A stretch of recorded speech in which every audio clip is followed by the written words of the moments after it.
Mga kaibigan, isang oras na ang Sa Totoo Lang, The 700 Club Radio. Ready nga! Sigurado ka? Totoo? Samahan sina Kata Inocencio at Alex Tinsay mula alas 12:30 hanggang 1:30 ng hapon, Lunes hanggang Biyernes, live sa DZIQ 990 AM Radio Inquirer. Kaya tara na magbalitaktakan tayo.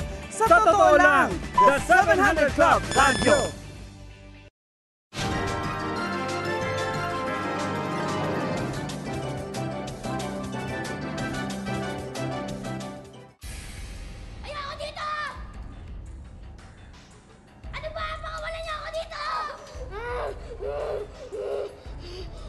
Labing-tatlong taong gulang pa lang si Jinelle nang siya ay makulong sa juvenile prison dahil sa pagdanakaw. Ang maaga niyang pagre-rebelde ay bunga ng masasalimuot na karanasan nito sa sariling pamilya. Magulo ang pagsasama ng kanyang magulang at sa kanyang murang edad, nakita niya kung paano ang mga ito ay nalulong sa bisyo. Kaya yun na-adapt ko po yun. Akala ko ganun din yung maganda sistema. Baga kung ano yung alam kong ginagawa niya, mas hinihigitan ko pa para mas sumakat yung ulo niya sa akin. Dahil sa mag-isa na lang itinataguyod ng ina ni Jinelle silang magkakapatid na pagdesisyonan ng kanyang ina na paghiwa-hiwalayin sila upang magkaroon sila ng maayos na buhay. Naiwan si Jinelle sa piling ng kanyang nanay. Natatandaan ko yung kanin sinasabawan ng tubig tas may asin. Yun yung naalala ko, pinapakain ko sa mga kapatid ko pag walang-walaan talaga, minsan bagoong. Pag sumasama ako sa mga kaibigan ko na nangangalakal kami, nakakauwi lang ako ng masarap na pagkain. Yun yung pritong isda, tsaka tuyo o kaya tinapa. Yun yung masarap sa kanila. Ang pangungulila ni Jinelle sa mga kapatid ay mas nagpasama pa ng loob niya sa magulang. Dito na niya tuluyang winasak ang kanyang buhay. Simula po akong mag-aral, mag-take ng sigarilyo, hanggang sa pangalawa alak, pangatlo, marijuana. Kumbaga sa pagre-rebelde ko, napaparamdam ko sa kanila na ayaw ko sa kanila. Upang may pangtustos si Jinelle sa kanyang adiksyon sa droga, pagnanakaw ang ginawa niyang mapagkakakitaan. Mula sa paghablot ng sombrero, pinasok din niya ang pagnakaw ng alahas. Di naglaon, napasama na rin siya sa bukas kotse gang.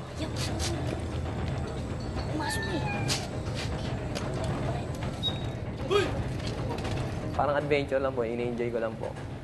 Kasi sa pamamagitan noon, masasabi ko nga sa mga magulang ko na rebelde nga ako. Labas-masok man sa kulungan dahil sa mga kasong kinasangkutan, hindi naman natinag ang pagnanakaw ni Jinelle, kundi mas lalo pa siyang tumapang. Hanggang sa kanyang paglaki, ito ang kanyang naging buhay. Dito ay mas naging suga pa siya sa droga hanggang umabot sa puntong nawala na siya sa katinuan ng pag-iisip. Kasi sa tuwing nahahay ako sa drugs, ang pakiramdam ko nakakapagpahinga ako sa problema. 3 beses ko pong inatip magpamatay, minsan akala ko may kausap ako, yung pala wala naman. Kumbaga parang may bumubulong sa'yo, na ganito yung gawin mo, tapusin mo na lang yung buhay mo. Yung lagi ko naririnig, para hindi ka na mahirapan. Ito na yung tamang paraan, o ba ito na yung solusyon. Dahil sadyang di na kaya ng alagaan si Jinelle ng kanyang ina, minabuti ng isang kamag-anak nito na kupkupin siya at doon muna manduluyan sa kanilang tahanan. Aabutan na lang nila ako ng pagkain, bubuksan yung pinto pag kakain na lang ako, o kaya pag maliligo na lang ako. Minsan pag malala na yung sitwasyon, nakapadlock na ako sa pinto, tinatali pa ako. Kasi violente na talaga ako eh. Ngunit sa kabila ng magandang pakikitungo ng kamag-anak ni Jinelle, nakagawa siya ng isang mabigat na kasalanan sa 3 taong gulang na anak nito. Muntik na niyang pagsamantalahan ang bata.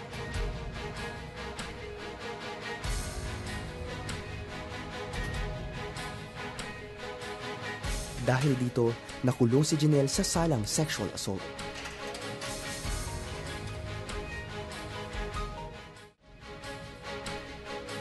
Habang nasa loob ng bilangguan, imbis na parusa sa mga kasalanang ginawa, kabaligtaran nito ang ibinigay ng Panginoon sa kanyang buhay.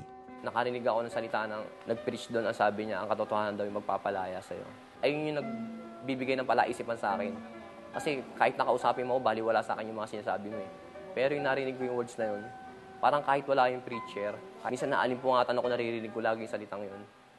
Matapos mapakinggan ang pangakong iyon ni Jesus, naramdaman ni Jinelle na unti-unti pinapagaling ng Panginoon ang karamdaman nito sa pag-iisip. Parang unti-unti may nauubad sa katawan ko, parang may umaalis. Sinasabi nila na makakalaya ako, parang yung likot ng isipan ko noon nawala, nakatulog ako na maayos nang walang iniinom ng gamot. Nakatanggap ako sa Panginoon. Nakita ko talaga yung humble heart niya. At the same time, yung talagang total submissive niya sa Panginoon. Simula noon ay isinuko na ni Janelle ang kanyang buhay kay Hesukristo. Nais niyang magkaroon ng maayos na buhay na kailanman hindi niya magawa noon. Doon pa lang pinatunayan ng Panginoon yung pagka-Diyos niya, na siya yung Diyos na nag-aayos ng sirang buhay. Kaya nga sabi ko nun sa Panginoon, Lord, alam ko simula na to na pagpapaliwanag mo sa akin ng mga bagay-bagay na hindi ko naintindihan noon. Nalaman ng pamilyang nagawa ng masama noon ni Janelle ang malaking pagbabago nito sa buhay. Kaya't iniurong na nila ang reklamo laban sa kanya. Makalipas sa ang 4 na taong pagkakabilanggo, pinalaya na si Janelle taong 2011. Sabi ko, Panginoon, hindi ako sanay na lumabas na walang kasama. Sabi ko, Lord, natatakot po ako. Sanay na, tuwing lalabas ako ng CTJ, lagi ako may kaposas. Sabi ko, Panginoon, ikaw na lang po yung kaposas ko. Hindi man alam ni Janelle kung saan siya pupunta matapos makalaya. Ang Panginoon ang gumawa ng paraan upang magkaroon siya ng tahanang tatanggap sa kanya. Hanggang sa ipinaalala ng Panginoon kay Janelle ang alagad ng Diyos na gumabay sa kanya noong nasa loob ng piitan. Sa hindi sinasadyang pagkakataon yung daladala kong gamit, may calling card doon. 2008 pa ibinigay sa akin yun. Biring nyo, sa loob ng 3 taon, nakatago lang yun doon.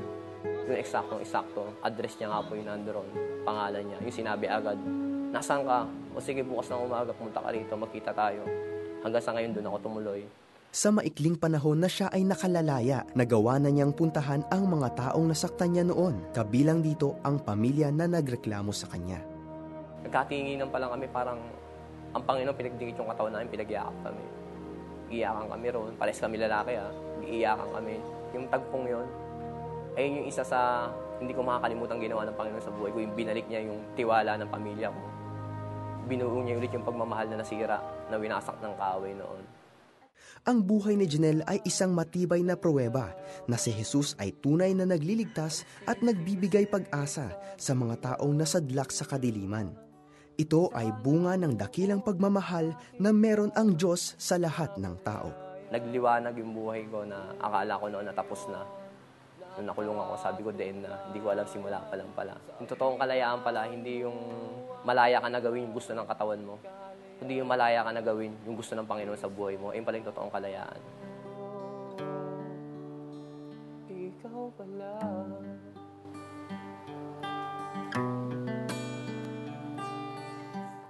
Kapag luha na lang ang iyong kapiling o nasa malayo ka at nag-iisa, kapag hindi mo na kayang iboses ang nasa loob mo, huwag kang susuko.